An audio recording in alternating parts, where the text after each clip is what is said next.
Our relationship with our world is changing in that we now have the capacity to see things that were invisible, certainly at the global scale, to our ancestors. We have to have visions. We have to have a range of possibilities that we understand enough to know the sort of things we need to be doing to get there. And in that process, we have to understand that along the way, information comes along that actually better illuminates what we need to do and why, where we need to make changes, actually how things could be better, and have humility and having a bit of a North Star. It gives you direction that you can walk along without the necessary commitment that you're going to go to that place, but that you're not all over the place. Hello, welcome, and thank you for being part of The Future is Beautiful. In case you haven't heard, my new book, Intuition, Access Your Inner Wisdom, Trust Your Instincts, Find Your Path, is available now as a hardback, Kindle, and audio book. Everyone that buys a copy can go to www.amisha.co.uk/intuition and sign up for a beautiful gift package I've put together for you. This includes meditations, workshops, and more. You can also find out how to get a personally dedicated copy of the book sent to you. This month of February, in our monthly membership, Presence Collective, the theme is yoga and meditation. When you join, you'll have access to a meditation course which takes you through all the basics, as well as a workshop on breath as life force, and access to our entire back catalogue of workshops and themes. And you'll be able to join our 2 events this month, a workshop on mantra, the practice of sacred sound, and our Presence Circle, where we share in community and we dance. My guest today is Dr. Melissa Sterry, who is somebody that I have known for over a decade and who was one of the contributors to our book, The Future is Beautiful, which was first published in 2012 as The Future We Choose. And we launched this book at the Rio +20 Climate Talks. You can receive a gifted ebook of this from our website or order a paperback or hardback.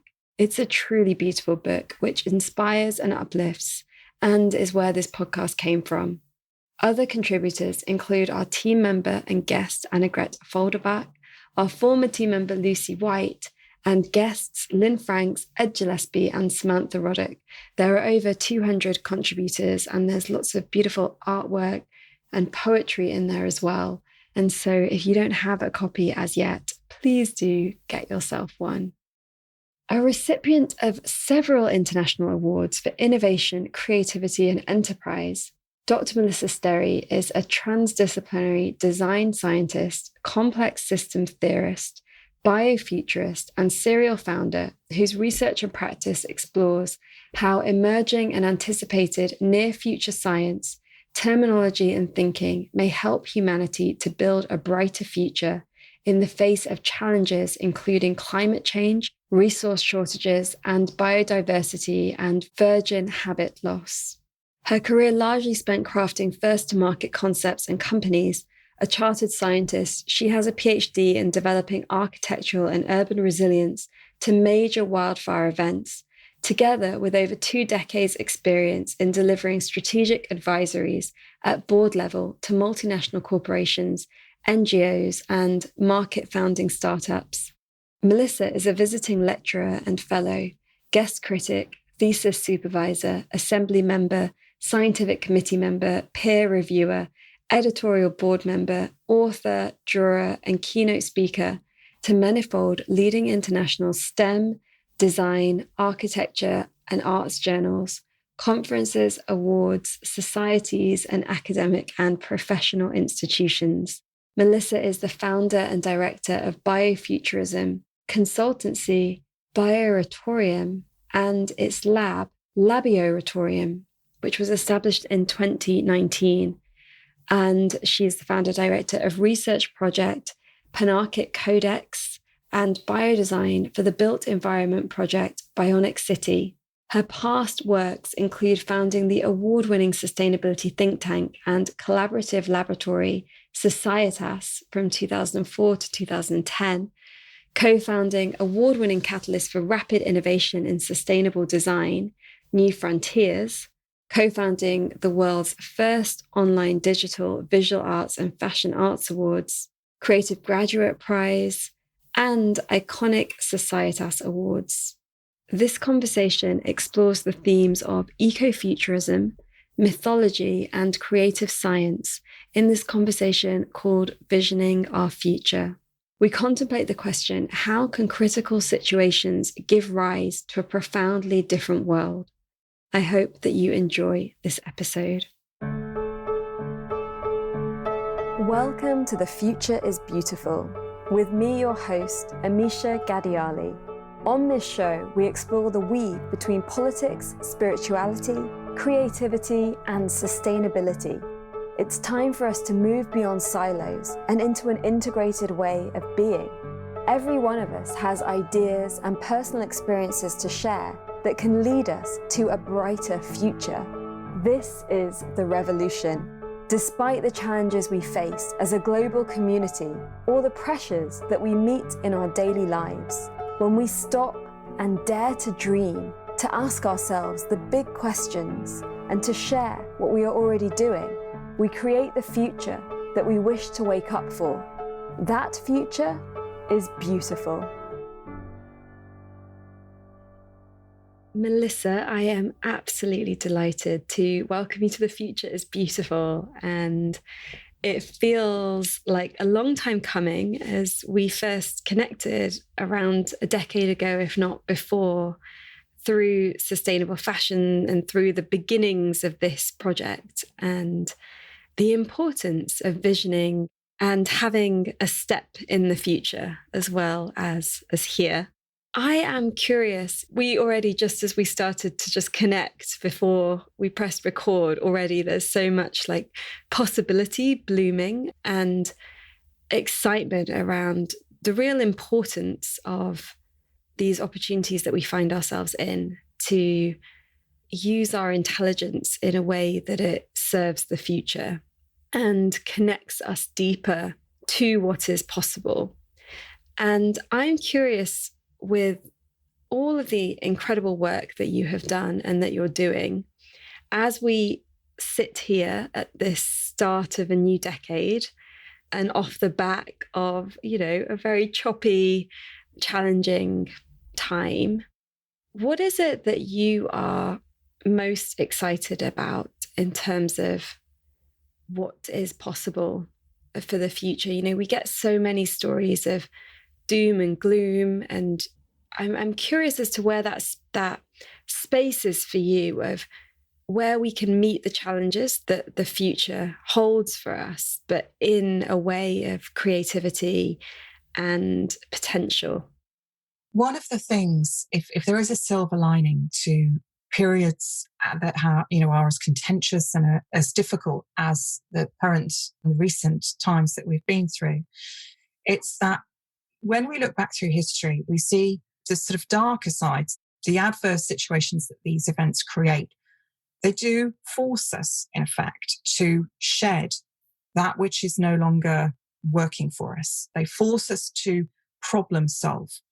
And actually, as a species, we are extraordinary at problem solving. We are really the only species that has not, as it were, sort of expanded its territory and adapted and evolved its behaviors incrementally, in that we have actually set sail to places knowing that we were going to the unknown, knowing that that place that we were going to may not be fertile. It may not actually be a place that is actually hospitable to us as a species, but we have that exploratory quality to us. And that very much comes to the forefront in times such as these.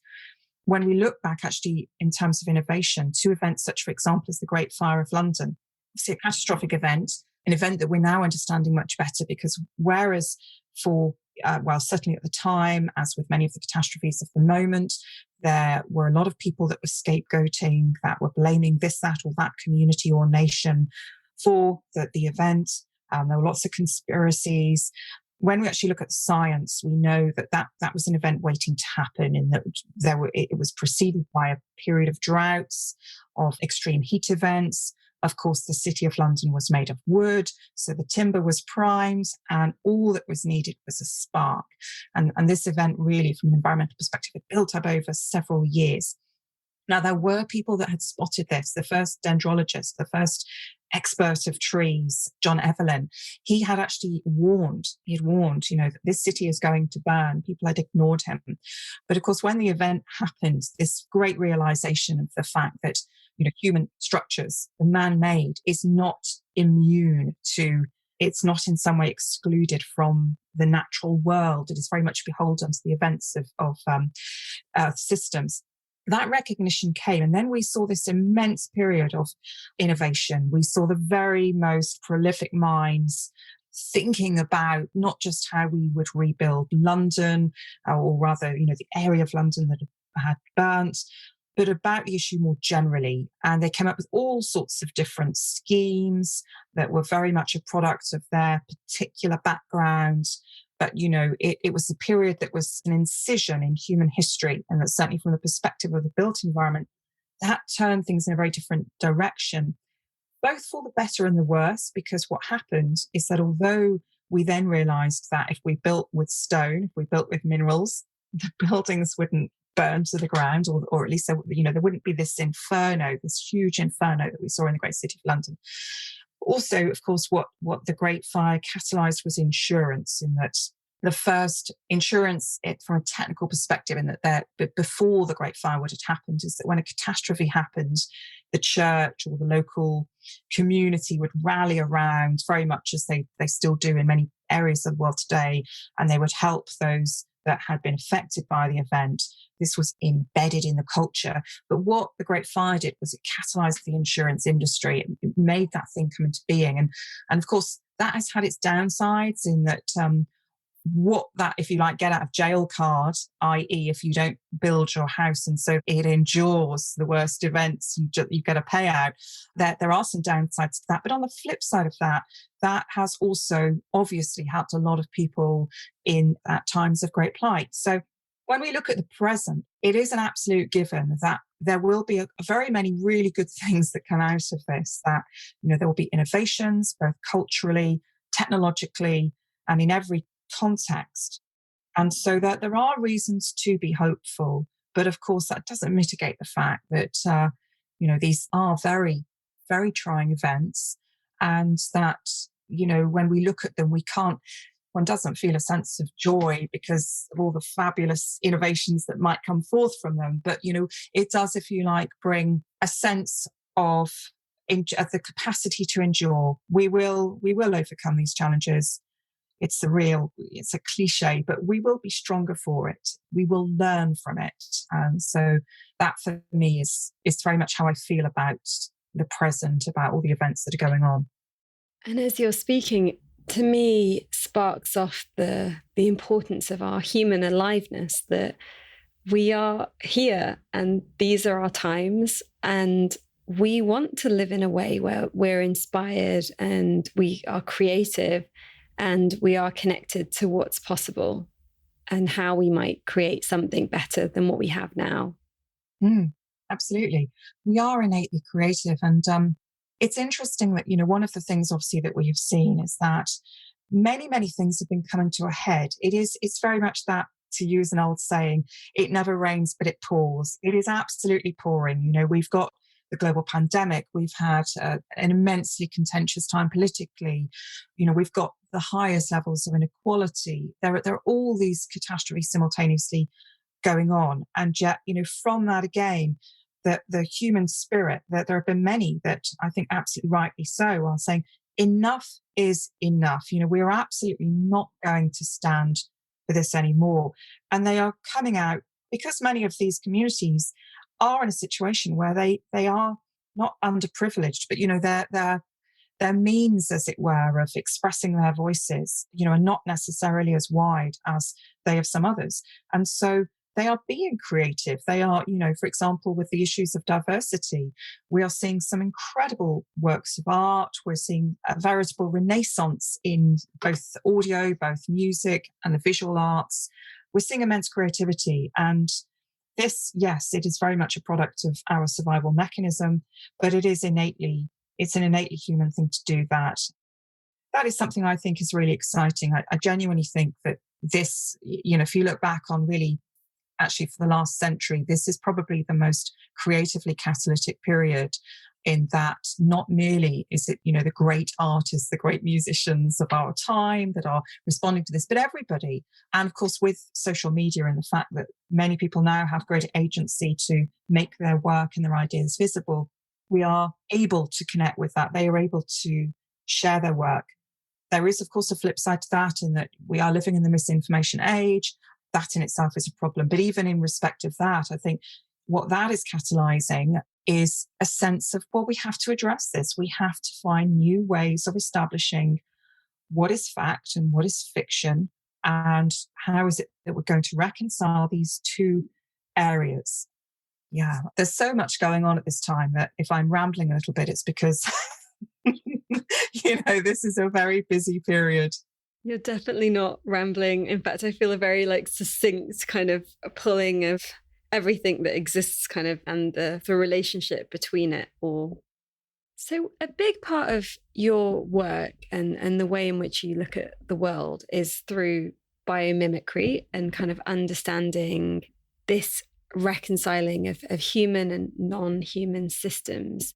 Can you explain to us a bit more about what that is and what it means and how you see it? I suppose you could say most superficial level. Many people think of it as simply looking to the natural world. And obviously we as a species have been doing that.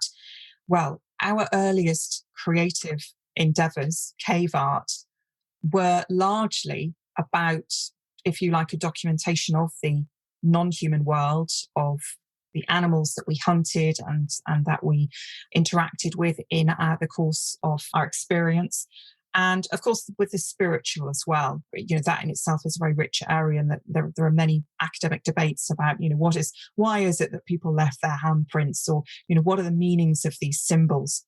That actually intellectually is very interesting. And one of the things that is likely to happen in the coming few years is that, given the fact that, we're now able to collate so many different strands of information, and with that, we're not only able to subject them to human intellectual capability, but of course, artificial intelligence, which is extremely good at pattern spotting. And if you like, recognizing the similarities between seemingly disparate pieces of information. I think our capacity, just as we, not actually so long ago in the human journey, we translated the Rosetta Stone, I think that we are at that point at which we will very, very soon start to understand ancient cultures and history in a way that we didn't. And how this has a bearing on biomimicry and inspiration from nature is the fact that my approach is slightly different to that of many of my peers, in that, for example, I don't conceive of it as in any way being new, and I, consider the relics that, if you like, evidence that, the artifacts that show that, are not simply things like physical structures, the fact that Gaudi was hugely inspired by natural processes and built these beautiful cathedrals and other architectures, having, as it were, studied these processes. I don't think that is the only way that we can understand how humanity has been inspired by nature. So one of the things that I've been doing, that is a very, very, well, to the best of my knowledge, and if your listeners, if the podcast listeners know otherwise, then please do let us know. But one of the very new things to emerge, and that I have explored in one strand of my work, is interrogating mythologies, ancient mythologies, Vedic, Greek, Native American, from various different parts of the world, that in some way reference the natural world. The particular strand I've been studying in detail is the origin of fire myth, which is the oldest and the most universal of the myths, and that is expressed in, there are many different renditions, as it were, of the origin of fire myth. And one of the things that, thanks to modern science, I can do that, for example, the likes of Levi Strauss and anthropologists of old couldn't do, is I can start to marry up the properties, the qualities that are being discussed about certain flora, such, for example, as species Pinus, the pine species, oaks, and so forth. I can marry up the science of that, how these species do actually behave in respect to fire, with what's actually been talked about in the myths. So, to give an example, Levi Strauss spoke about the structure of myth, but what he didn't speak about was the meaning of myth. And that is where my thoughts are. It's with the meaning, it's with how was information conveyed. And through the studies, I've written about this a couple of times, including in an open access chapter that I can share a link to. But my books are piled up over there, but I literally have way high books of ancient mythologies and cultures and myths and so forth from around the world.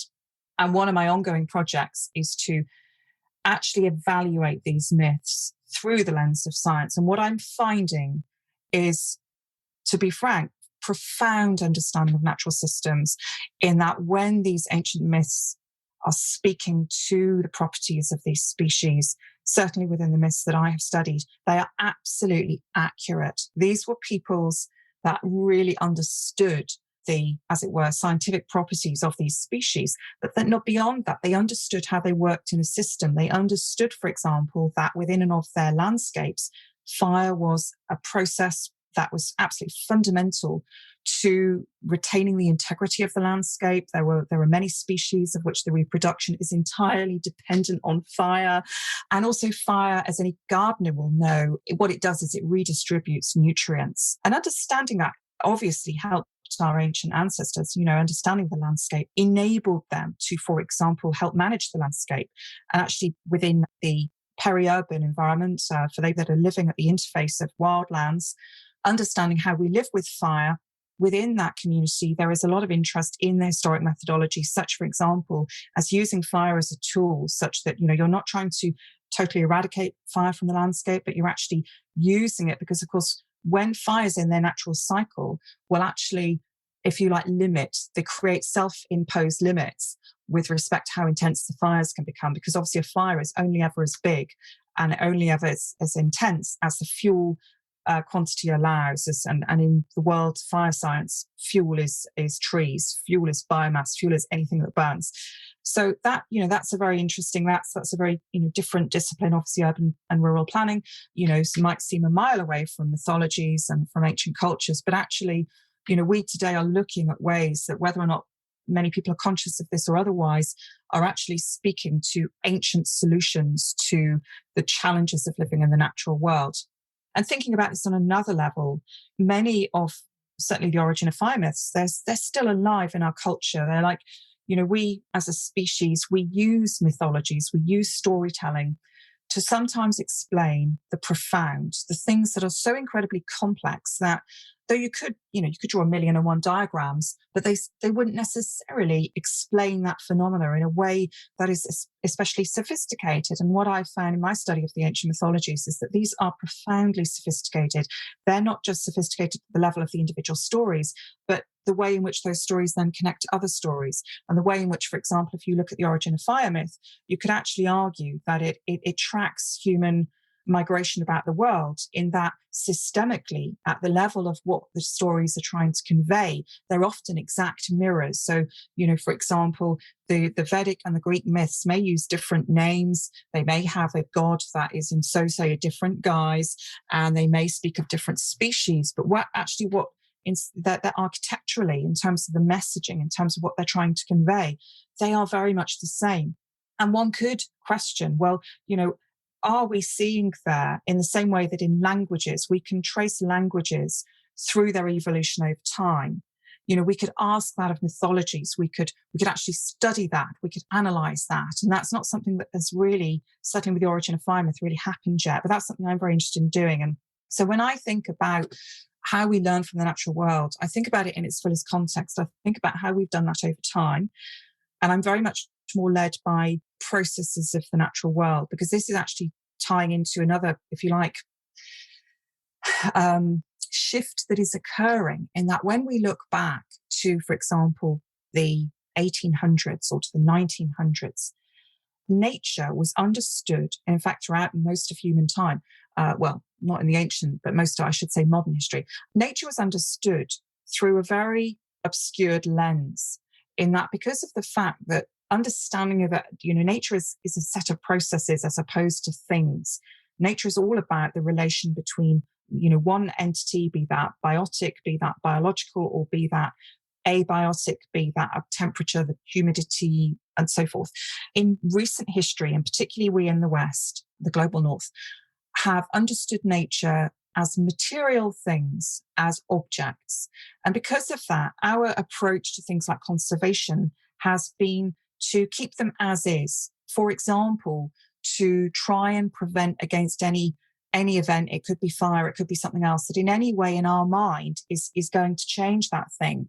But of course, when you then look at the processes, when you understand that in order for that thing to actually exist at all, there are certain events. These could be, in some cases, catastrophe events that need to take place because they are all part of, keeping this cycle of nutrients, keeping this cycle of life going.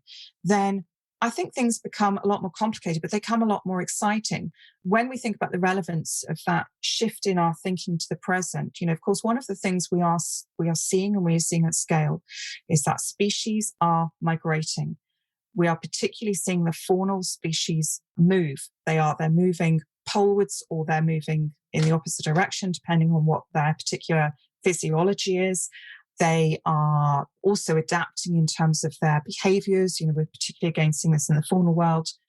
And we're also seeing the landscape shift in that, just as if we were to look back over the huge expanse of human history, we would see that biomes, the ecosystems as we know them, they didn't stay in a particular place. They've actually moved across time with climate, with plate tectonics, with continents moving and so forth.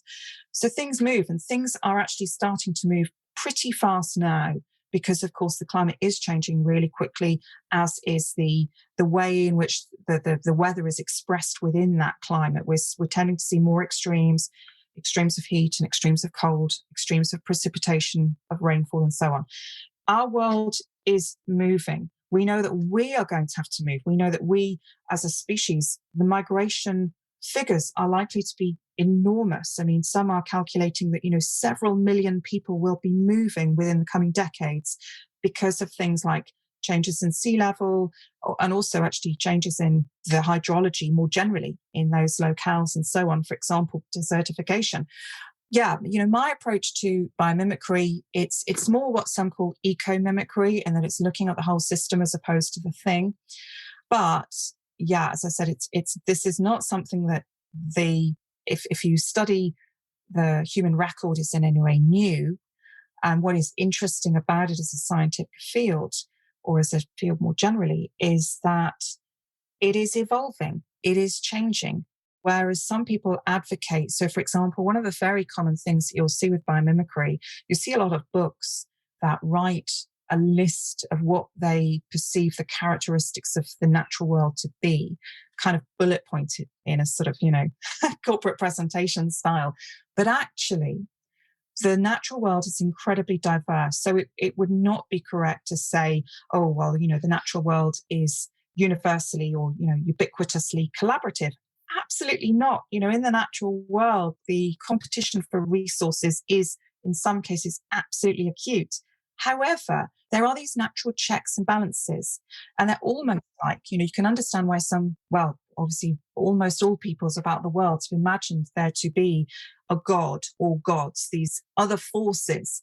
And actually, when you look obviously to the science, you find, well, actually, they were quite right. I mean, it might not be a god or a goddess that are pulling all these strings, but actually there are definitely these natural forces that within of the natural world keep certain balances and checks, and that make sure that there is, I guess you could say, a fairer degree of equity than we find in our human world. So yeah, I've given a take on what the biomimetics and biomimicry field is all about. They'll probably be different to some other folks, but I think that is where it is now, and I think that's where it's going. And everything else, all these sort of individual studies of, for example, how an octopus propels itself through the ocean, and that's, if you like, a subset, because yes, it's hugely useful to understand how, for example, plants harvest the energy of the sun and then convert that and distribute that in their physiology. And it's hugely interesting to copy these things, in effect.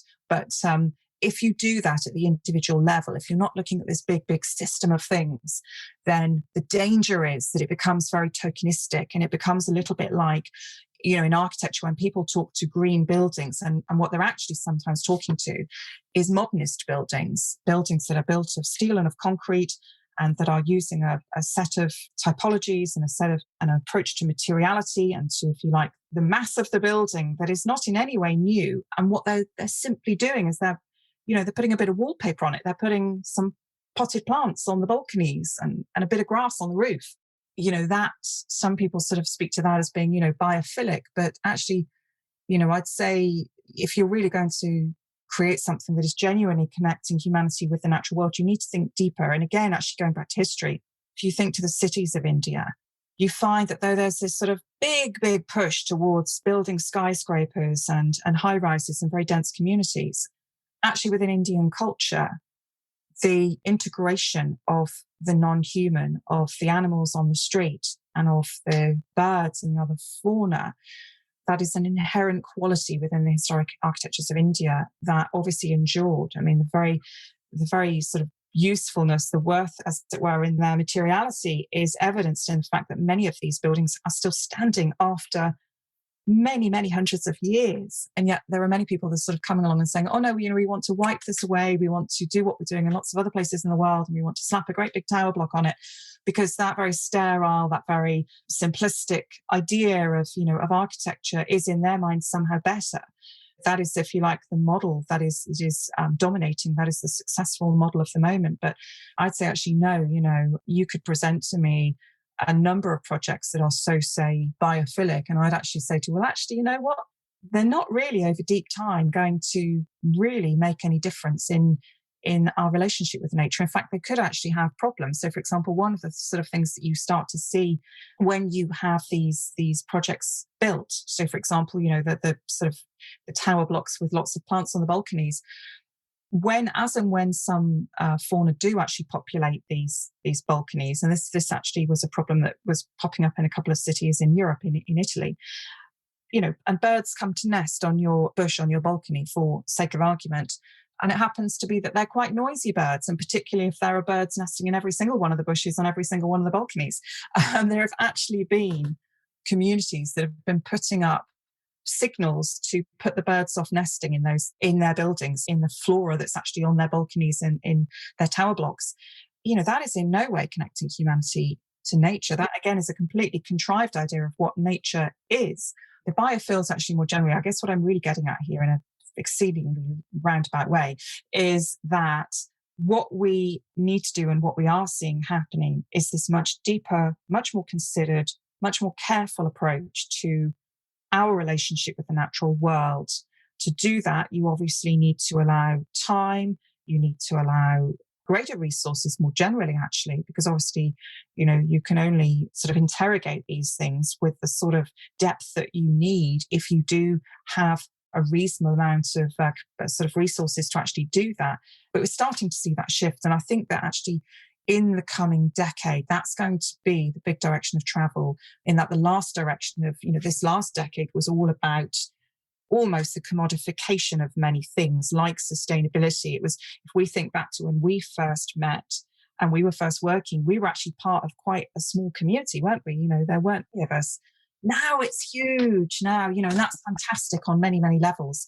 But what has also happened is that some of the depth has, in some cases, been lost. But I think that is changing. I think with everyone who's been on this journey a long time, I think people are now, more generally starting to think a little bit more carefully about the actions that we're taking and whether or not things really are actually sustainable, or they're just sort of quick fixes that actually, in the scheme of things, will break. Wow, there is so much there. And I'm going to start with the high rises. And it's really interesting what you say about how it actually ends up sort of disconnecting us more from land. And I lived in a tower in London on the 18th floor of a 19th floor building. And what I found really beautiful about it was that it connected me more with the sky elements of Earth, and especially in a city, and a spaciousness that was really unique. And to be able to watch the moon rise from the 18th floor, there were no other high rises around. So it was very lucky that it wasn't like a high rise part of the city. It was in Hackney, where they had kept this one tower out of 4, but they'd also demolished many of the towers in the whole of the area. So it had this real uniqueness. I felt this connection to the sky. And then at the same time, I definitely felt far away from the earth, and that somehow my energy wasn't kind of, I wasn't interacting in the same way. It's also interesting what you're sharing around how a lot of what we perceive as future cities and, green cities, regenerative cities is actually quite cosmetic and not really doing that process of really creating that interaction. And one of the things around the birds, so, you're up there and you're like, oh, it's great. Well, we've got the birds and we're connected to the birds. And actually, I was like, I'm never getting a net on my balcony. And then after you've cleaned up daily pigeon poop, you get a net, because it's something you realize that you don't want to have as part of your day. And actually, one of my neighbors, they let some pigeons nest, and then they thought that the baby pigeons was like so cute, and they were completely embracing the relationship with the pigeons that you get on the 19th floor. And they got really sick from some sort of disease that the pigeons were carrying, and because they were really close to where the pigeons were nesting, and it wasn't a human bird like harmonic interaction in that respect. And so it's really interesting, isn't it, that when we pick new frontiers, okay, we'll go up and connect up there, it doesn't always work, because we're not used to sort of nesting with birds, for example, and our immune systems are not used to nesting with birds. And so that's really interesting. And then I'm also curious about what you said around how nature has its inbuilt checks and balances that create a kind of collaboration. And I wondered if you could share with us an example. Yeah, so people tend to think of fire very ubiquitously. They tend to think, that fire is this very destructive process, and that its expression is one and the same. Actually, fire is, I say that it sits at the apex of the earth systems, in that it's very much a product of not just the atmospherics, what's happening in the atmosphere, in that obviously fire behavior is very, very much governed by the amount of oxygen, also by temperature. Obviously, the hotter it is, the higher the capacity for intensity. Humidity actually has a role to play as well. Wind is important, in that wind basically curates fire. Wind and the topography, the landscape, curates the direction of the fire and the speed at which the fire spreads. Although actually fire within very intense fires, it can effectively propagate. The physics of fire can, if you like, build up such momentum that the fire will spread very, very quickly of its own accord. And actually, well, to the extent that fire can actually create its own weather, which increasingly we're seeing as the temperature increases, which in turn is meaning that it in turn means that whereas fires their behavior used to dip in the night because the temperatures used to cool, we're now seeing a phenomena in the weather across certainly Mediterranean Europe and in the States, where the temperatures at night are extremely high, and so the fires just keep on raging. But fire behavior it changes from landscape to landscape, and within all of the Mediterranean type and all of the temperate regions, fire is indigenous. The only difference is how often the fires come. Because, for example, if you were to take a landscape like Britain, if you look in the fossil record of Britain, you will find that Britain has had fires over many, many centuries. We've actually, at the moment, got an extremely low amount of fire, and that is because we've very heavily curated our landscapes. So our landscapes largely across Britain they're not natural. They're not, as it were, how the landscapes are not operating in the same way that they historically did.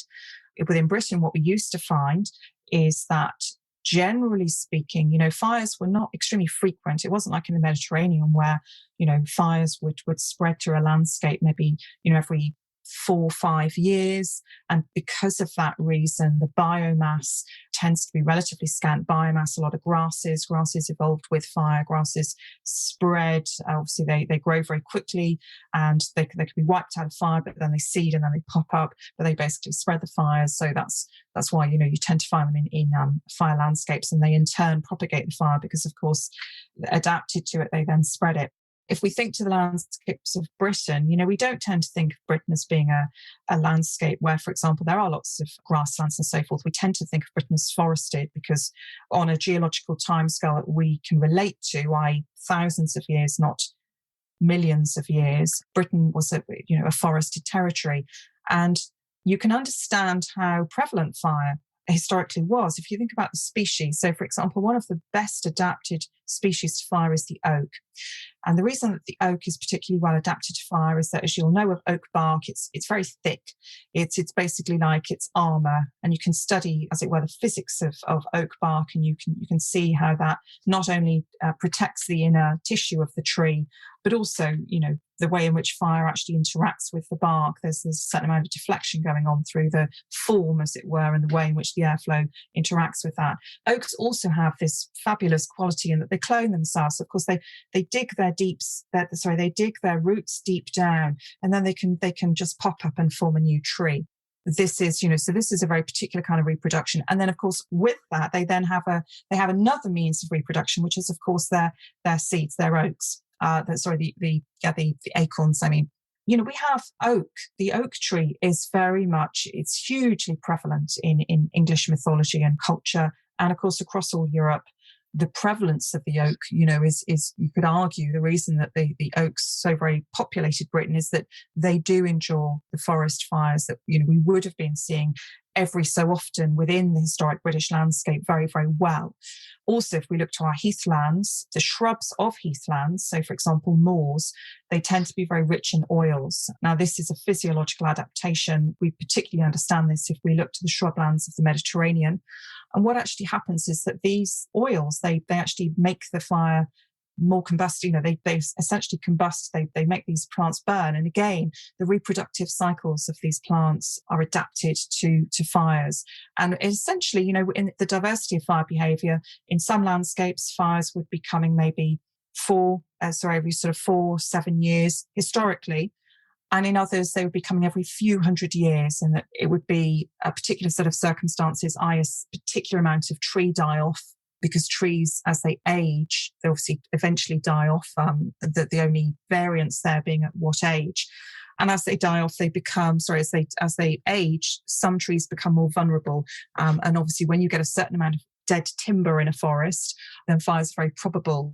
And this is obviously an issue of more relevance. Understanding fire ecology, which is the particular field about which I'm speaking, the importance to that very much varies in different landscapes. So, for example, here in Britain, it does have some relevance in that, for example, some counties like Dorset, the changes in the British climate in the coming years and decades will essentially make some of the forests and some of the biomes there rather more prone to fire than of recent times, certainly within living memory. And because of that, the likes of town planners, foresters, and so forth will need to accommodate that, because obviously, fire is, if it's well managed, it's advantageous to the landscape, but obviously it can be hugely dangerous, and obviously particularly to homeowners and to businesses and so on. But in other landscapes, the extent to which this subject is important is immense. So, for example, pretty much everyone will have seen the huge fires raging in Western United States, and I've seen the big fires in California. That fire behavior was actually anticipated. We knew that it was going to happen. And the reason that we knew it was going to happen is that the climate increase and the changes in the precipitation, amongst other things, have led to the die-off of trees in the millions. So, for example, a few years ago, there were 77 million dead trees standing within the landscape of the Western US. Now that number is even higher. It stands to reason that when you have a huge amount of dead trees, when you've literally got not hundreds of millions, but you've got tens of millions of dead trees, which are, from the perspective of fire, are fuel. They're obviously what you build a bonfire out of. All you need is a spark. And the other thing that is happening is that not only are we getting more droughts, more heat waves and so forth, but that we're now realizing that actually the changes in our climate are making the likes of electric storms, electric thunderstorms, more prevalent in certain places, meaning that spark is there. So fire ecology is, I would say, it's probably one of the top 5 most significant sciences to the coming years, because the fire probabilities are going up very, very high in some territories of the world. And with that, because of the sheer mass in certainly in places like the Western United States, in some of the landscapes, not all of them, because as I said, the landscapes are very diverse and in turn fire behaviours are very diverse, but in some of them, the fire risks in terms of the intensity, the scale of these fires is so huge that it's going to catalyze a number of different factors. So from the perspective that some of the areas are now so prone to fire that they're becoming uninsurable, so people won't be able to build there. While simultaneously, of course, some other areas are becoming uninhabitable for other reasons. So, for example, rises in sea level and other things that are happening both with environment and social factors. With this, of course, the other thing about fire science, which is actually very interesting, is the fact that now that we have much better understanding of landscapes, because of course, whereas in the past, today, we are tracking our landscapes pretty much 24/7. Satellite technology has advanced to the stage where, we can literally identify tree species from space. We can identify the state of the trees. We can identify what the approximate moisture levels are. So, how healthy, as it were, the trees are. And we can do this, of course, not just in the context of fire, but all sorts of different facets of the environment and ecosystem health. And we now have not only a mass of data, we actually have so much data that we don't even yet have the means to process that data. But of course, we're coming to a situation where through advances in artificial intelligence and other mechanisms that can interrogate that data very, very quickly and at immense scale, our relationship with our world is changing in that we now have the capacity to see things that were invisible, certainly at the global scale, to our ancestors, in that our ancestors tended to have a very good understanding of their locality. They tended to understand their landscapes intimately. But of course, what they didn't understand is they didn't understand what was happening on another continent, with that level, because of course, historically, these communities didn't have the same speed or the same richness of communication that we have. So they couldn't communicate all their data in the same way. But that is changing. And that, again, is the next coming 20 years, the extent to which we will be able to read our landscapes in real time is quite extraordinary. And it's literally at the stage now where we can actually marry up biological sensors. We can actually monitor plants and fungi and the signals that they are sending, because of course plants send electrical signals to communicate with themselves and through their root networks with whole forests of members, that we can actually read that. And that again is a very recent breakthrough in science. The speed at which it is advancing is absolutely immense. That's a positive. Again, going back, this has been a very fraught time, but in the background, in the world of science and technology, there are immense breakthroughs happening. Their implications are profound, and it will be really interesting to see how they affect how we as a species behave and relate to our world in the future. Hello. We're taking a short pause from the conversation. On behalf of our team and our community, thank you for being here and co-creating The Future is Beautiful. Much dedication, love, and time goes into the production of this show. We believe in being advertising free in a world that's always trying to sell us stuff we don't need. And so we make this show with you and for you, thanks to your support. There are 3 ways you can be more involved, so we can share the vision, wisdom, and creativity here as we explore what it means to be a human in this time. You can support the podcast by sharing it with your friends, posting episodes on social media, and doing iTunes reviews. You can support as a patron by making a monthly or one-off donation of your choice. And with this, you join the Global Patrons group and monthly video calls where we share connection and insight. You get to know the other amazing patrons from around the world, their stories and their work, and you offer direct support to me and the team, as well as being brought into the behind the scenes of creating something like this. It sounds like a lot, but it's as much or as little as you want to get involved in. You can become a member of Presence, our membership collective of care and practice, where we explore how to embody the themes of the podcast with workshops, calls, special events, tree whispers, and powerful tools, practices, and rituals that you can bring into your life. This is open to absolutely everybody as we create an inclusive and diverse space that celebrates well-being as a human right where we explore together what it means to be creative, courageous, and connected to ourselves, each other, and the earth. This is about embodying sacred activism. We love meeting patrons and presence members, and how being part in this way weaves our lives together, as well as making this show possible. If anything from this conversation has moved or inspired you, please get more involved. All information can be found at www.thefutureisbeautiful.co/community. This show really can't go on without your patronage and presence membership, so please do make it happen. And now, back to the conversation. I wonder if you can shed some light from the perspective of your studies on this theory that's going around at the moment. You know, there's so many different theories and divisive theories about all kinds of things in the world. And one of our friends listening asked me, or just mentioned that this was causing her some kind of confusion, that there is a theory that climate change is not real and that the planet's actually getting cooler rather than warming, and that it's really healthy, and that this is a kind of a man-made kind of control mechanism for us to even be worrying about the climate. And I would love for you to share from your science perspective. Maybe it might be helpful to explain how it is that many individuals have come to the decision that they've come. And if I share my own experiences, so my interest in climate stems to my childhood. I did my first climate change project when I was still in school, when I was just 15 years old. And thinking back to that time, my understanding of that issue, of course, this was back in the 80s. And that was very much the time when, of course, you know, the science of climate it's not in any way new. It was actually a woman discovered the scientific process. Her name was Foote. If you Google Foote, F. A woman that we've never heard of. How surprising. How surprising that a woman pioneered a scientific field and hasn't had the due credit.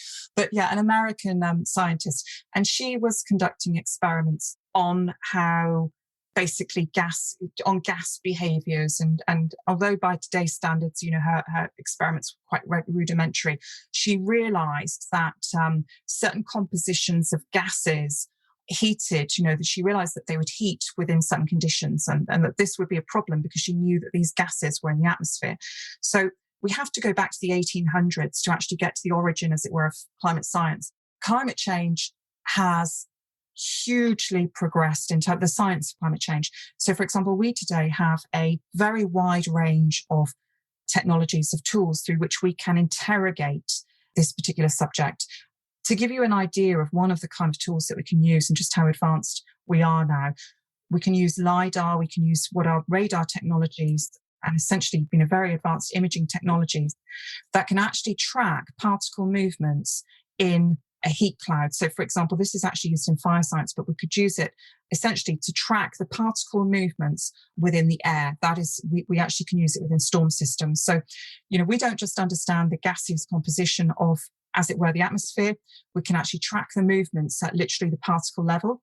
We can do that in near real time, in that the data it's gathered and then it's processed very, very quickly. So that's the sort of level of granular detail that we interrogate our atmosphere at. And as I said, our world is being monitored 365 days a year, 24/7, using a very, very wide array of land, sea, and air technologies that amass this data. And this data is actually distributed to an immense number of people. So it's not just the case anymore that, you know, a particular scientific institution is aggregating data, but that some of this data, some of it is actually held within certain institutions because the very particular purpose of that data is relevant only to that particular institution. For example, they might be conducting a very particular scientific study that, you know, no one else has any particular interest in at the moment. But a lot of that data is actually now open data. So it is data that, so for example, even I can pop up my laptop I can be on foot, let's say I could be anywhere in the world. I can open my laptop and I can connect to real-time data that is tracking environmental changes about the world. So, for example, people sometimes wonder, well, you work with fire sciences. Do you actually go to the fire? And I say, well, no, given that the fires can reach intensities of nearly 1,000 degrees, I'm not actually at those fires. I actually watch those fires through the data that it's being tracked from satellites and at various different, from infrared, from real color imaging and various other lenses through which we can see that data to, in effect, highlight different facets of it. Any other person, any other scientist, or indeed non-scientist could also access a lot of that data. And we're talking in terms of, not hundreds of people, not thousands of people, but certainly within the science community, there are tens of thousands of scientists at all different levels of science. So from, those at postgraduate level all the way up to professor and so on, that are working with this data all around the world in, living in countries that have very different political ideologies and that have no, as it were, relation at all to one another. In that, for example, although I read scientific papers of my relative peers off in Russia or off in South America, you know what? I'm not generally having anything at all to do with these people. They are not people that I have any working relationship. I have any personal relationship. When I read their data, I'm doing it through an entirely neutral lens. I'm actually very critical because, of course, as a scientist, I'm subjecting every single thing that they write to the scientific laws, to all of the known information that we have available from it's now many, many millions of scientific papers and books and experiments and so forth. So, if there's anything that I think is a little bit fishy, as it were, that I don't consider to be scientifically robust, then I will do what, of course, all scientists do, which I will flag that to my peers. And this is why, of course, we have the scientific peer review process in the scientific community. You can't get things published. Unless something is robust, you are not going to get it published. Or if you do get it published and there is any problem in it, it will be either revoked in that it will be taken down, or the problem will be flagged, wherein the authors have to then go back to that information and they have to then either provide more evidence to prove that their statement is correct, or if they don't do that, there will in effect be a note to say, well, actually, this particular statement or, theory has a problem. It needs to be further interrogated to establish if, what has been stated is actually truth. And these are fundamental scientific processes. Whereas, of course, what is happening within the climate skeptic community is that any Tom, Dick or Harry, regardless of if they have any scientific knowledge whatsoever, can publish absolutely anything at all without there being any sort of due diligence process, if you like, to establish fact from fiction. So these are the processes. But, going back to my own journey, so I started, when I was in my teens learning about this subject because it was, it was all over the news. It was the big new scientific thing. But in the course of my if you like, learnings, I've obviously not just read the papers. I've sat with scientists that are literally there using some of the most powerful computers that we have that are analyzing, several 100 million years of Earth's climate data and all of the related data. So they have not only tracked the temperatures, they've also tracked the gaseous levels, they have tracked the volcanic activity. This is all mapped out. The longest ever mapping of climate data I've seen, it was literally about 30 meters long of printout. And we went along and it showed, you could see the correlations in the greenhouse gases with the temperatures. You could actually see how that coincided with volcanic activity. Actually, I'm now going back to 2007 at this point. And at that time, we didn't have the information to establish whether or not, because of course, when you look at historic climate data, you're not looking day to day, you're not looking week to week, you're looking over hundreds of thousands of years, which sounds a huge amount of time, but obviously within the history of Earth's existence, it's not. And we could see that these correlations between the volcanic activity and the peaks in temperature, but we couldn't at that stage get the granular detail to establish which had come first. And it was a chicken and egg. It was, did the volcanic activity actually cause the increase in climate? And did the gases emitted by the volcanic eruptions catalyze climate change? Or was it the inverse of that? Was it the case that the temperature rose and then there was volcanic activity? Now, obviously 2007 in scientific terms is a very long time ago. There's been a massive amount of progress in that interim period. For example, one of the things that we and now have a much more clarity and much more detail from is we can understand the gaseous compositions of the historic climate through the fossil record. So we can look at fossilized leaves from really any flora, and from the distribution of features on those leaves, we can establish how much oxygen was in the atmosphere. And we can actually subject those fossils to a much higher level of interrogation than we previously could, because of course, within the technologies that support science, within microscopic imaging, amongst other things, we have now far greater capacity, and also the cost of these technologies, the availability of these technologies has expanded, and it's expanded hugely. And it's a little bit like, if you think back to the early 1980s, not many people had a personal computer.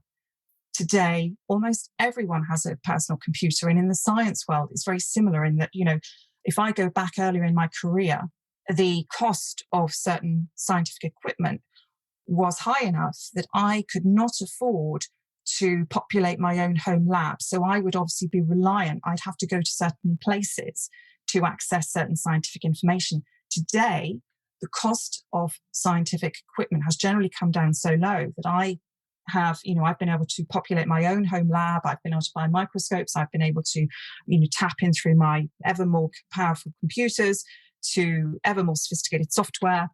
When, climate scientists talk, and when the scientific community talk about what is happening, we are doing so with the benefit of massive amounts of data that have been subjected.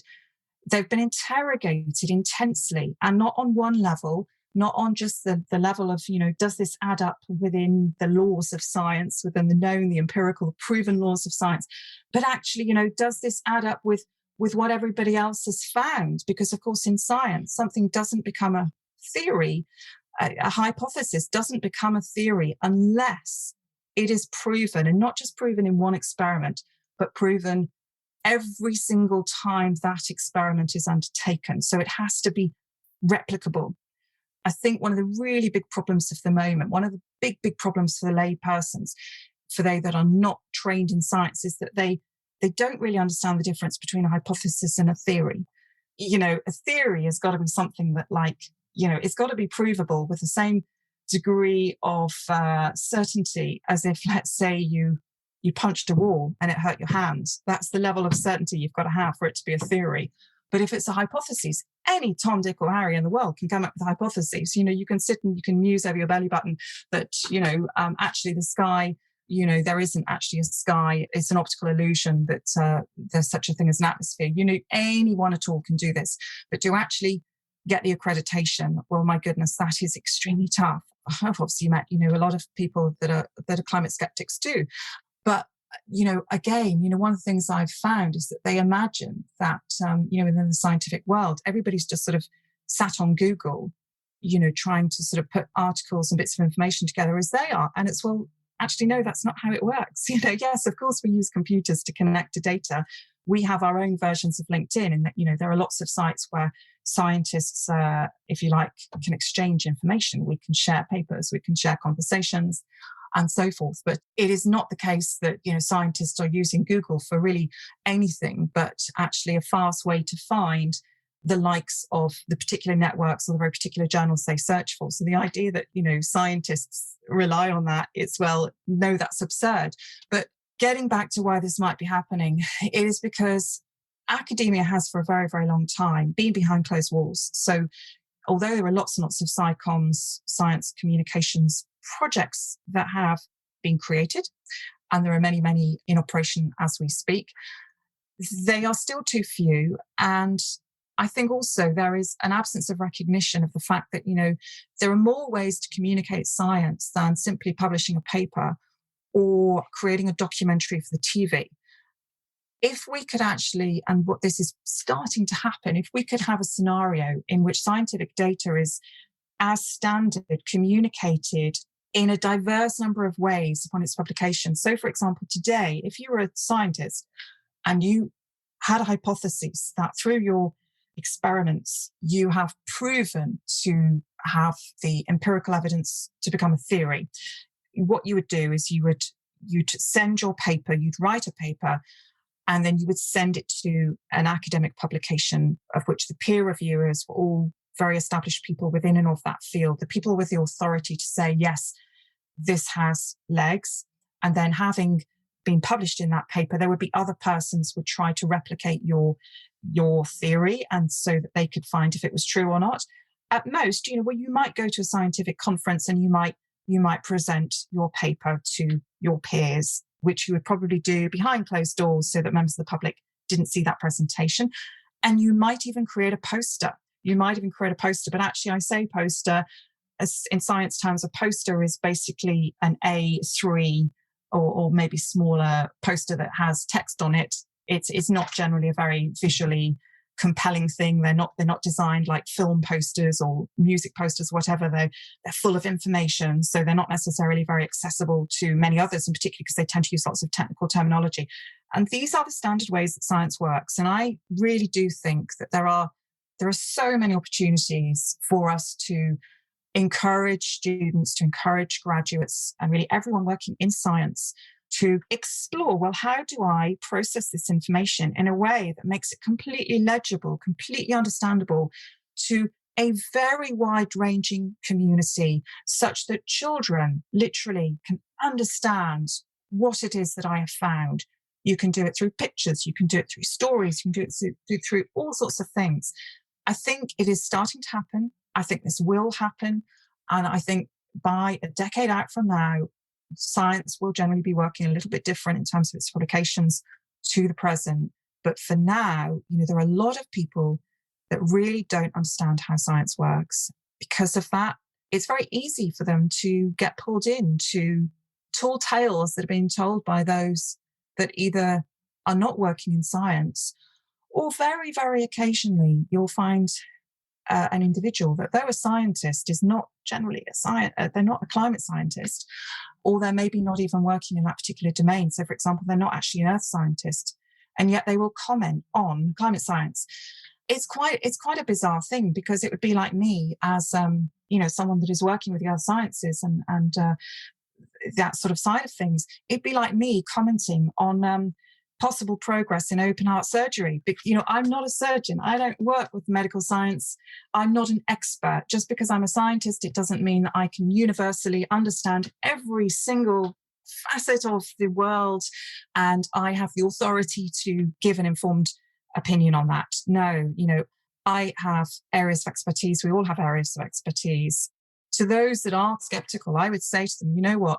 Always, always, always look to the credentials of who it is that is telling you information, in exactly the same way that, if you were applying for a job, you would look to see, who is offering the job? What is it that they have done? What is their reputation? How do I know that they'll be any good at all? Interrogate every single individual that tells you something. And if you have got some Tom, Dick or Harry ex-footballer that is telling you, well, I've got a theory for how the world is working, but actually that person has not merely scientific credentials, but no experience that is in any way proven to be accurate or really relevant to the discussion, well, then just bear in mind, that theirs is not the authority. They are not the expert. They are not the person that has shown themselves to really know what it is they're talking about. But it is, of course, all too easy for such individuals to get their views out there, because, Facebook and certain other platforms are really only too happy to circulate their content. I think social media platforms have a lot to answer for, because if they didn't publish anything, but in the wholesale absence of the responsibility that rests with publishers. So, for example, if as a newspaper you publish a completely untrue article, although some do print some pretty, less than accurate accounts of some things, they nonetheless do have a degree of accountability, because, of course, as a newspaper, you can be sued. You can be sued if a journalist publishes something that is completely untrue. But any Tom, Dick or Harry can publish something on Facebook, and the probability that they will be sued is probably quite low, in that unless a particular individual launches a libel case against them and says, in publishing this or that, you have damaged my reputation and I'm going to sue you for X amount of money, that action is going to go without any degree of action. And so, that is where we are. But will this situation get better? I don't know, but I really hope that we can, if you like, reconcile again this gulf between a community that is completely denying the credibility of climate science and this enormous collaboration across now many, many years to really work out, what is happening with Earth's climate. And of course, in terms of why do we do what we do? Well, I can tell you for a fact that, I've yet to meet a single climate scientist, or indeed an environmental scientist more generally, that is doing what they do for their own gain. Many of them make the most profound sacrifices to do the work they do. In the most obvious sense, there are scientists that go off to extremely inhospitable places, that go off to the poles, that get the ice cores, or to other places that are really very dangerous, that go off to volcanically active sites and that collate material and other information, gaseous composition of the emissions of the volcano and so forth. These people put their lives on the line. There are many, many people that have died. Many scientists, these are genuinely very dangerous professions. And today, tragically, a lot of scientists are subject to a massive amount of abuse. Very famously, there are a lot of scientists that they're faced with threats all the time. They're being, threatened, their personhoods, their families, and so forth. And, it's not nice. It's not fun. There really is no excuse for this happening. And so I can assure people that, there isn't some big conspiracy wherein a group of inverted commas elites are doing this for their own gain. No, I can't count the number of sleepless nights I have had confronting some of the data that I have confronted. But whereas, some scientists, I know a number of scientists that have actually suffered from depression, that have really had a hard time processing what some of the implications of some of the data they are reading could mean for humanity. The way actually that I deal with it, because I had a period 2007 to 2010, I had many, many sleepless nights, because that was when I was starting to see the very worst case scenarios. They were magnitudes of order worse than I had ever imagined possible. And the way that I dealt with that was that I, in effect, reconciled my own humanity, in that I came to terms with the fact that I'm a mortal and that, we are all mortal. And that regardless of what actually happens in the future, there are ways that, we can share love, we can share our common humanity. We can actually make the best of things, and we can work really, really hard to do our absolute best to not just tackle this, but to tackle all the problems that we face. And it might be that actually in the result we don't succeed, but in the very act of trying, of doing everything that we can think to do, there is an immense case for that, in that, we all of us could say, I actually had one friend that upon knowing what the expected implications of climate change would be for coral reefs, decided that he would go on a global diving tour to all the top sites before the coral reefs died. And of course, in doing that, he obviously put his carbon emissions up quite high. Do I relate to that? On the one hand, I can understand why some people might look at some of the things that are going on and kind of think, what the heck? We're probably not going to combat all of these challenges, and so I'll make the most of it. I can see there is some kind of logic to that, but it strikes me that that's a reaction of fear, because if you assume that something's not going to work out, if you assume that you can't succeed against the odds, then I'd argue you're probably not being quite as brave as the person that says, well, this might not work out. It might go quite badly. The future might be quite frightening, but you know what? I'm going to confront that. I'm going to be brave. I'm going to sort of stand up to this. And I think this might really get to the heart of part of what is going on, because fear is something that drives some very interesting responses. You mentioned your mother is in psychology, and I find fear to be quite an extraordinary thing to study. And what I've noticed in some of the people that I know that have faced absolutely terrible things, really awful things, is that sometimes it creates a situation where that person is so frightened of subject that they can't even engage with it, and that they effectively retract. They retract from certain possibilities. it's not that they're in any way bad people. In many cases, they're some of the most extraordinary and impressive people I know, because on so many other levels, they have such incredible qualities. And they are some of the people I very much love. I know, a lot of people who've had absolutely dreadful experiences in life and have through that process become the most amazing people. They've somehow dealt with those things. Their experiences have somehow catalyzed extraordinary qualities in them. Fear is something that drives responses both at the personal and the collective level. And if you look into the works of the individuals that have really studied fear at the societal level, people like Carl Jung, looking at his psychological types, looking at how he spoke of how people that see the world through different lenses respond to change. They that actually feared change tended to be more inclined to deny it or to reject it. One of the things I'd say to recognize in life is that sometimes the people that are actually denying climate change, they're not so different psychologically from the people that accept it, but that approach it from the perspective of, well, we can control this problem. It is absolutely within our capacity as humans to dominate, to overcome this issue, and to build a world of our own vision. And what the folks that are, if you like, not afraid of change, certainly if I look to many of the friends that I work with, if I look to most of the entrepreneurs I know, and if I look to the most pioneering of the scientists and the technologists, they absolutely thrive on change. They embrace change, which isn't to say that they don't have, some rough times with change, and that change can bring lots of challenges.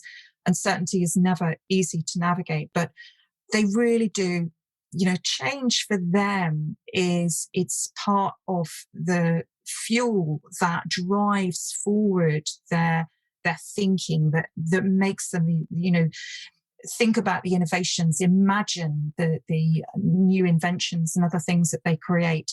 And so their relationship with fear is a little bit different, with change is a little bit different. And it does seem that at this time, when we look at how divided society is, it strikes me that we're really actually getting to fundamental differences in humanity, and the fact that when faced with certain situations, these differences in our personal responses to things are exasperated. This isn't something new. As I said at the beginning, when the Great Fire of London occurred, this, catastrophic event, people had very different responses. So there were the people that blamed others for this, that blamed completely innocent people. Oh, it's the Catholics, it's the Jews, it's the this, it's the that. Absolutely wasn't. Then there were the people, obviously, well, actually at the religious level, there were some that said, oh, we've had the Great Fire because we're all sinners and, we deserve to have this terrible event.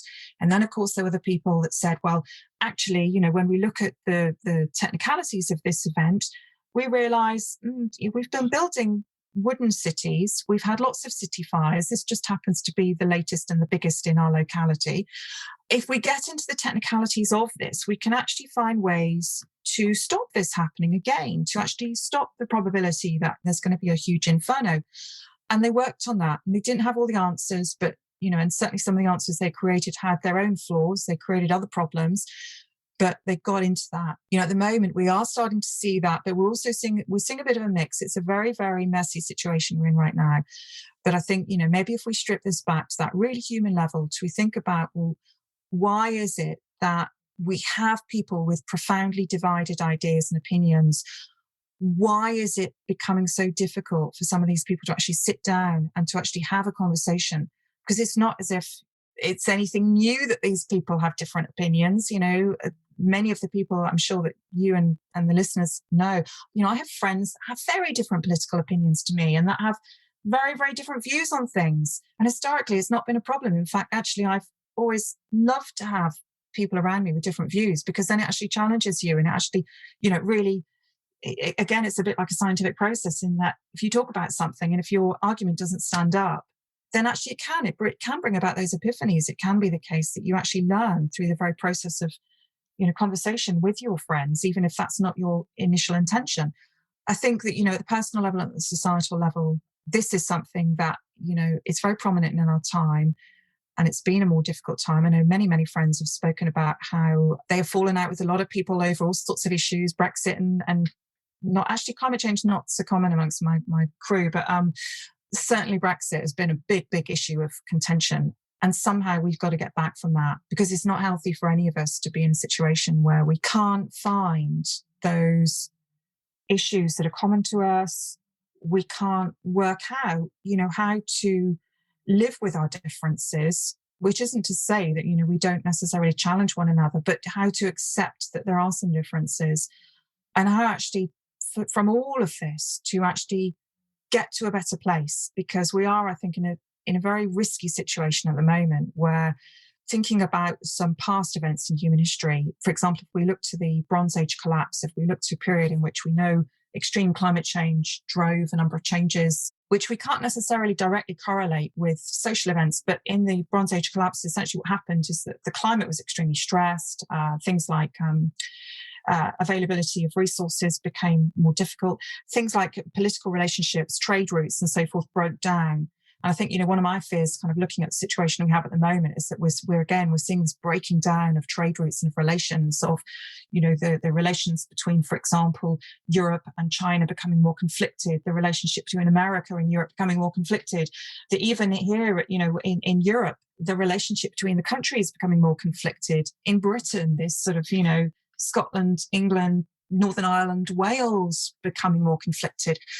We're in this time that, to me, it actually does worry me that we've seen this happen in the past, and the past precedents were not, to be honest, especially, they weren't very positive, in that things, kind of got worse before they got better. And it'd be awful to think that, things are going to carry on getting worse than they already are, because they're already pretty bad for many people right now. Can we make that better? Can we actually find a position in the middle? I don't know.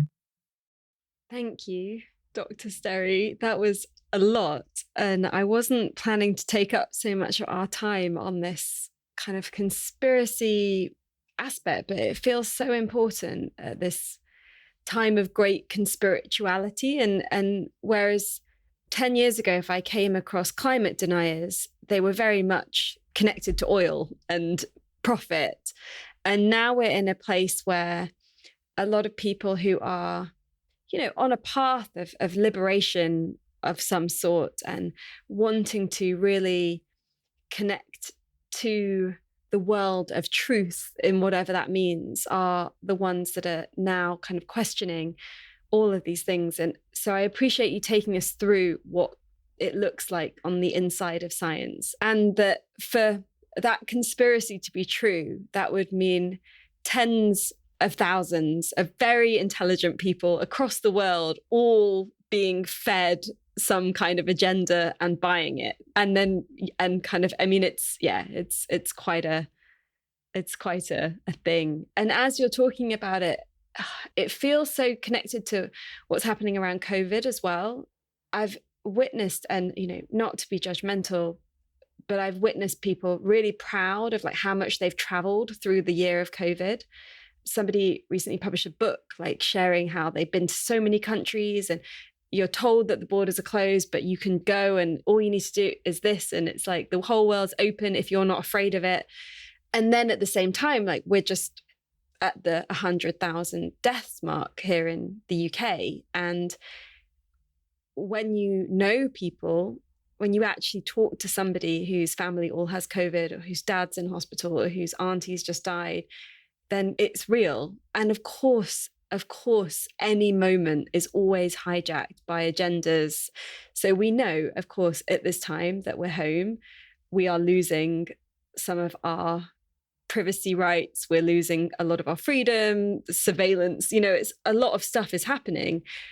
But that doesn't mean that the basis of it is not true. And so it's like we're being asked to navigate a greater level of complexity in ourselves than we've ever been asked to before, where it's not just black and white and good and bad and like pick the side, but it's like, it's really about very humbly navigating the complexity.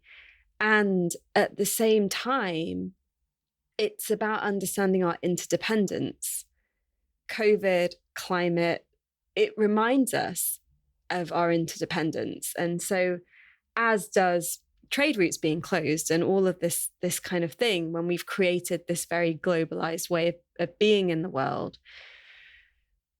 And so that feels like a place where we can come back to where we started with biomimicry and kind of understand ourselves as a species that's in relationship with many other species and systems, and therefore us kind of getting lost in this, like, no, you're not right, you're like, and kind of forgetting that we are a species that are part of a much bigger ecosystem.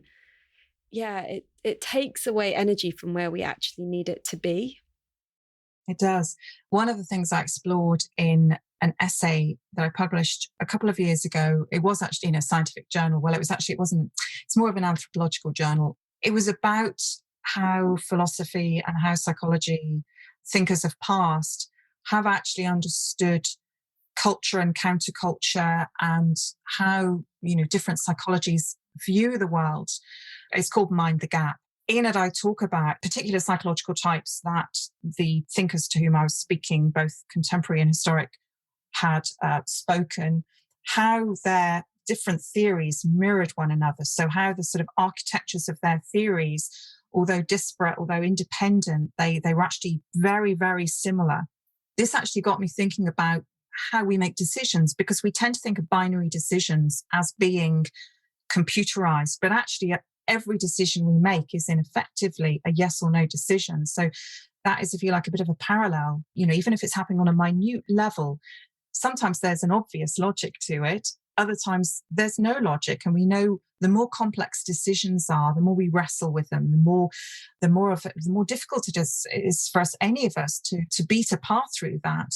And we all, I find I'm quite efficient, as it were, of making decisions in the world of work, or sort of the external world. For me, I find the toughest decisions for me are always internal. They're always the emotional decisions. I think part of that, now I'm older, I'm more at ease with finding your own path and being your own person. I think, like a lot of young people, when I was younger, I felt very much aware of all the expectations of others upon me. And certainly when we look to what's happening in mental health today, there are some appalling figures came out about how social media is affecting the self-esteem and the confidence and the general mental health of young women, of young girls and teenagers, because of the fact that, of course, it's mounting pressures. It's sort of condensing this idea of what you should be, when actually a lot of these ideas they're led by marketing, they're led by advertising companies. They're not necessarily led by people that have the individual's best interests at heart. But looking to the world in this essay, I was thinking about the psychological types, and I did have an idea. It's something I'm going to be writing about in a paper later this year. I've dubbed it, now it is a hypothesis. So as I said, a hypothesis is not proven, it's not a theory, but it's an idea I have. And it's an ecosystem of psychologies. What do I mean by an ecosystem of psychologies? Well, I was thinking about why it is that we have people that actually, why is it that humans as a species think differently? Why is it that some humans judge the world by what they see, that they're driven by their senses? Why is it that other humans are more led by what they think? So they think abstractly. Why is it that other humans still are more led by what their peer groups thinks, what their friends, what their family and so forth think about? And, why is it that others still are much more intuitive? They're driven by what their gut feels. Of course, I'm relating back to young psychological types. But I thought, what would be the purpose of this? Why would we do that? Why would we have different personalities? And then it struck me that, of course, we are a social species. Humans are quite unique in that we are hugely reliant on the connectivity with others, particularly at the level of resources, in that obviously we have evolved such that we need to be clothed. Even our diet is very particular because, of course, with the advent of fire, with the evolution of fire, we were able to then metabolize calories very, very quickly. So that's the theory. There are various theories about how that affected us. But one of the theories is that it's the point at which, because we had more free time, because we didn't need to spend so much time digesting and so forth, and we could process our food quicker, our brains increased and our capacity to think expanded.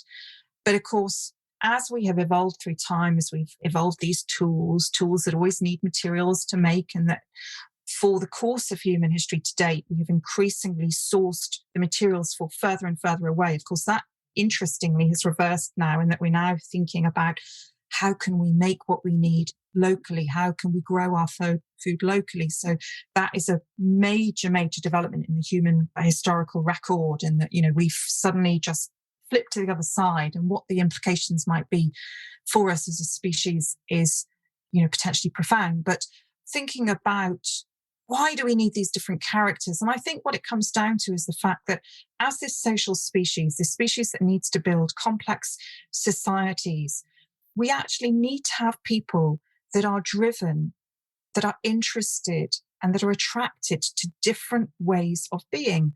So, of course, when you think to a company that is entirely populated by, as it were, they that want to lead, they that want to make the decisions and that want to be out there or extrovert or whatever, that company will fail. Just as at the other end of the spectrum, if you have a company that doesn't have that figure or that group of figures that want to take that role, is equally vulnerable. So when we look to the most successful companies, we find that they're these amalgamations of people with very different qualities. One of course, the really bad things that happened over the past few decades in particular is that a lot of the people within that relationship were really undervalued. And we see that obviously in such things as pay inequality, and the fact that, today we have characters like Elon Musk who have massive, unbelievably big, hard for us to process salaries. And then at the other end of the spectrum, you've got employees at companies like Amazon that can't even afford to put food on the table. We arrived at this point at which there was massive underappreciation of certain kind of qualities. If we were to think of this through the lens of how that might relate to the present, we know that particular psychological types are more likely to vote in a particular political way. We know that through, amongst other things, brain scans, MRI scans of the brains of political science experiments that have actually examined the thought processes and how people of different political persuasions actually think. And, it could well be, there has been gross inequality, and it is only natural that there is going to be a kickback to those inequalities. And that may partly be where this sense of, there's an establishment, there's this community of people that, somehow are working together to keep the rest of us down. In some ways that's a compliment to that community, because I can absolutely assure you they're then within the sort of, certainly the higher echelons in which I've worked, be it in corporate or academia, they're absolutely not on the same page a lot of the time. There are so many disputes, arguments. There really isn't that synergy. And my goodness, there's definitely not a sort of a universal aim to sort of make everything equal. We know that from looking at such things as the inequality in representation on boards. We're still seeing gross levels of gender and of other kinds of inequality at the executive level. So some of the things that are happening right now, I think, are absolutely natural, but I do think there is a social need. I think, evolutionary wise, it absolutely makes sense that humans have evolved to think differently and to have different qualities, different personal qualities. It's absolutely imperative that if that is, well, in any case, whether or not that hypothesis is true or otherwise, that we absolutely value the very different qualities that people have, that we also recognize that having skepticism, having this quality of challenging what is truth is actually profoundly important. It's important not just in science, but at every level of society.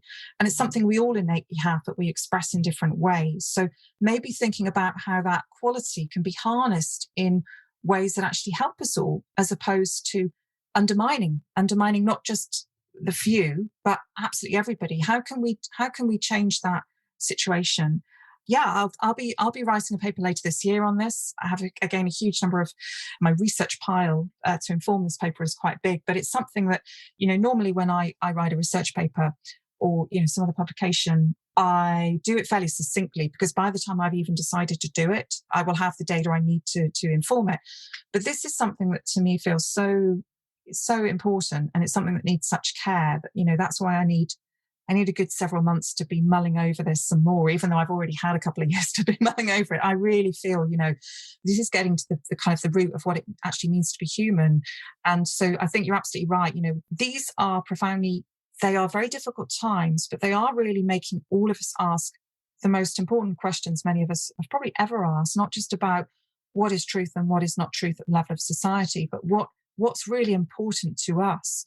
I'm sure, as have I, in this past sort of several months, I have spoken with many people that actually, you know what, I haven't spoken to enough in so long, because we all get wrapped up in our little worlds and we're all off doing stuff. And it was actually really wonderful, you know, to reconnect with people. And it does make you realize what's important. Again, with the virus, I mean, when the pandemic first broke out, I didn't personally know anyone that had died of it. And I was looking at the data coming in, which, you know, was quite limited then, thinking, well, you know, it looks to be a very particular group. It looks to, I mean, they're telling us that it's the older demographic. So it looks as if a very particular element of the community are vulnerable to this. Obviously, as time has gone on, the really, really difficult thing about this disease is that it is expressed in so many different ways. You know, we now realize it's not just something that attacks the lungs, but it also attacks neurology. And in every single case, it seems to have a bit of a different expression, although obviously there are patterns. But actually looking to why that's happening, to me as a scientist, on the one hand, that's novel.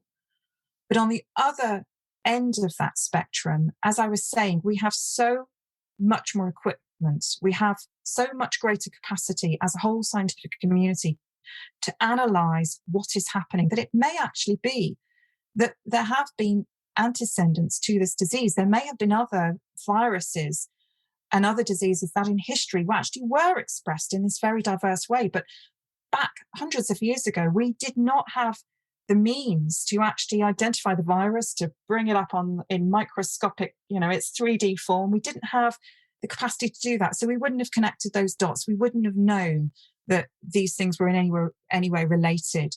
So in many ways, the way that the lens through which we understand this disease is very unique to this time. You know, scientifically, you know, certainly the majority of the world, though we've had outbreaks of things like SARS, we have not had a pandemic in quite a long time that has, you know, actually spread. We've had Ebola broke out, but that wasn't a pandemic in that, you know, it didn't break out beyond certain boundaries. This is the first pandemic in the age of contemporary science. So it is throwing up things that for us are very novel in that we haven't seen these things before. They can seem a bit dodgy, you know, even for me as a scientist. You know, there have been times I've thought, goodness me, how many more different symptoms is this virus going to throw up? You know, how much more weird is it going to get? And of course, with that, within our society, this is not the first time that we have been able to communicate our ideas about what it might be and how it might have come about and so forth.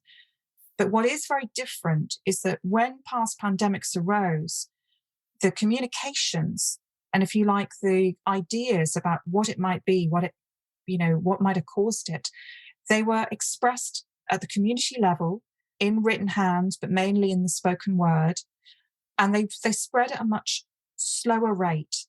Whereas today, when people have an idea about what might be the origin of the pandemic and of why it might be manifesting how it is and of any other theory, that idea, it gets put in an environment where it is accessible to not just hundreds of people or thousands, but millions and millions of people. And that is a totally new thing. Is it surprising that humanity is not dealing with that in a terribly good way? Probably not, because, you know, this is something that we have to process. We have to learn from what's going on. I do look at humanity and I do feel a bit disappointed by some of the things that are happening right now. And it does feel to me there's quite a lot of coldness. I mean, I do keep my Twitter channel as private, but I convey that I'm not terribly impressed with the British government in terms of, it does feel to me that there have been some sectors of the community have not been given the level of support that they need. And it does very much seem that those are distinct political decisions. They're not necessarily decisions of practicality, but they are decisions of where does money go and how and so forth. And it's felt a little bit inhuman, some of it. And that's quite hard. But, you know, stepping back and thinking about the human race as a whole, it is very hard. Sorry, it's very easy to beat ourselves up. It's very easy to think, oh, goodness, you know, here we are polluting the planet. People are experiencing all sorts of awful things all over the world. But actually, you know, on balance, we are an extraordinary species. We're also seeing some really inspiring responses from humanity, not just in terms of innovations, but, you know, the level of kindness, the way in which, for example, you know, complete strangers have been helping one another. Communities have found themselves once again. You know, people are getting to know their neighbours. They're reconnecting.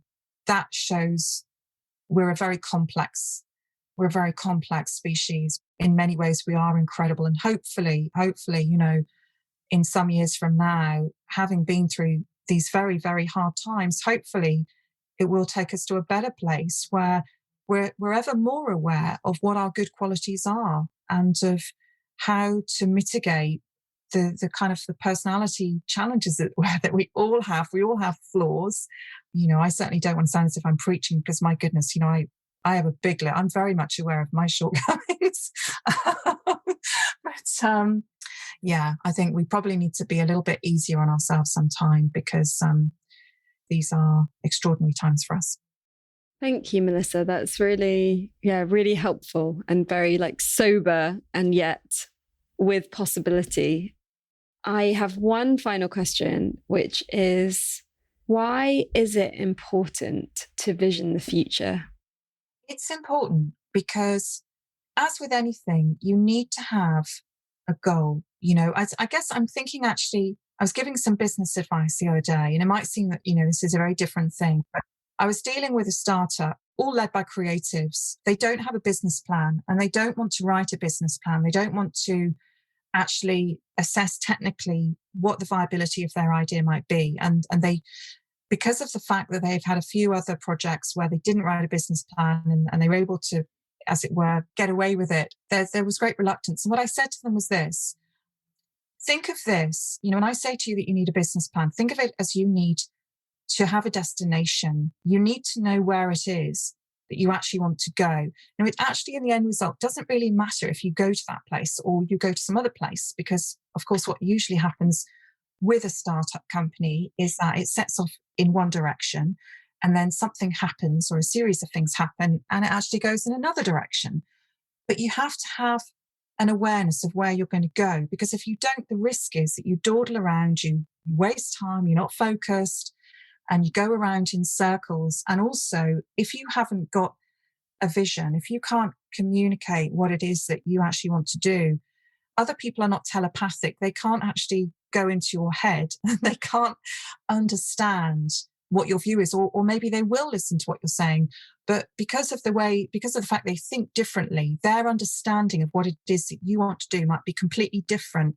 And that, generally speaking, when people don't understand one another in a business relationship, it can go quite badly. So that's how I explained it to them. And I think with futures, we do have to have, I wouldn't say as much a vision. We have to have visions. We have to have a range of possibilities that we understand enough to know the sort of things we need to be doing to get there. And in that process, like with a startup, we have to understand that along the way, information comes along that actually better illuminates what we need to do and why, where we need to make changes, actually how things could be better, and have humility. And I guess relating back to biomimicry, when I was speaking about being inspired by nature, when I look back, to my earlier career, I started out very intuitively my first biodesign experience were when I was in design school, when I was studying design practice. And I was playing around with things like biomaterials and cyclicality. It was basically circular economy, but there was no name for it then, because this is back in the early 90s. And it was all, I was kind of playing. I was doing, what designers and inventors and scientists and so forth do. Later in my career, particularly when I got into corporate consulting, I arrived at a point when there was a huge amount of pressure on me to, as it were, simplify complex things.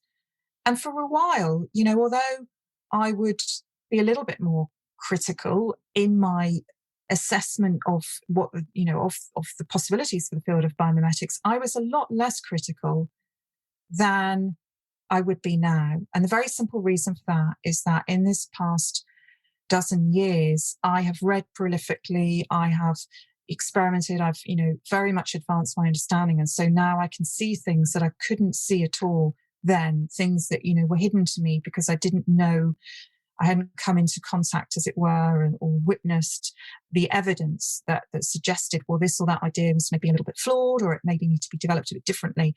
And I think in your work, it's really important, and in societal issues, it's really important to recognize where you got it wrong, and that's absolutely fine. It's not a big deal. It's all part of the process.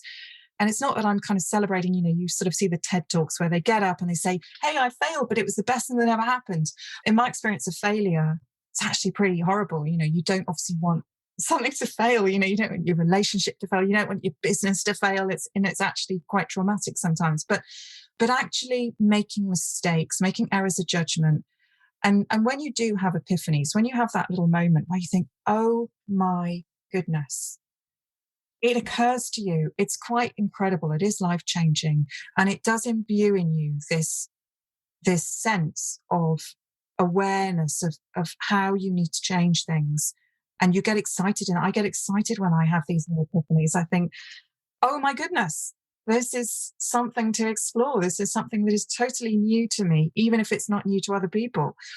And I guess maybe again, this is why thinking back, the 1980s and even the early 1990s, things were very simplistic. People back, I remember when I was, a teenager, people weren't analyzing anything in any of the complexity generally that we do today. And I had incredibly simplistic ideas about, what the future might be. But today we have arrived at this point where for many, many, many reasons, all of us in our very different ways are exposed to so much more information than we ever were. And having a vision, having some, as it were, North Star that you're going to go to quote a mutual colleague of ours, Neil Doon, he always used to be talking about North Stars. Having a bit of a North Star, it gives you direction that you can walk along without that necessary commitment that you're going to go to that place, but that you're not all over the place. Beautiful. Thank you, Melissa. Yeah, let's share with our friends maybe to look out for something around visions later on in the year. Can you share with us how people can connect with you, find out more about your work? Probably the easiest place is my website, melissasterry.com, because I've got a few different projects going on and some will appeal to some people, some won't, but the links are all in there.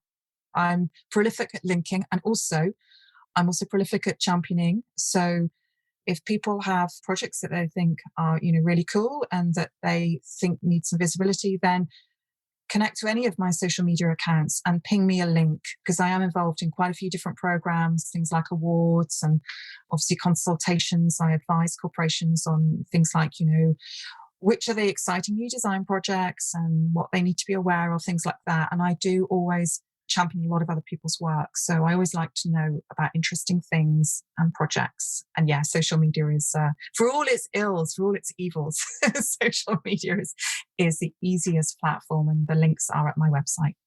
Brilliant. Thank you. Thank you, Amisha. Lovely speaking with you. Thank you for spending your precious time with us. As always, you can find links to everything we mentioned in this episode, download our book, and discover so much more over on the blog. We don't believe in selling you things you don't need through this podcast, and so it's made possible with you, our community. If you loved this and would like to fund our show with a monthly donation or join our online group to connect with other listeners, please visit www.thefutureisbeautiful.co and click on Community and Support. Please also share with friends, hit subscribe, and leave us a review so we can grow. Those gold stars really help others find us, so these ideas can spread. Here is to us, creating a beautiful future together. The Future is Beautiful is made by an all-female team working voluntarily or on reduced rates until our listener support grows. If you have been moved by anything you heard here, please donate the equivalent of buying us a drink. All donations make a huge difference to us and will allow us to keep doing this and remain advertising free. Until next time, I leave you with this question. How will you create beauty in the world?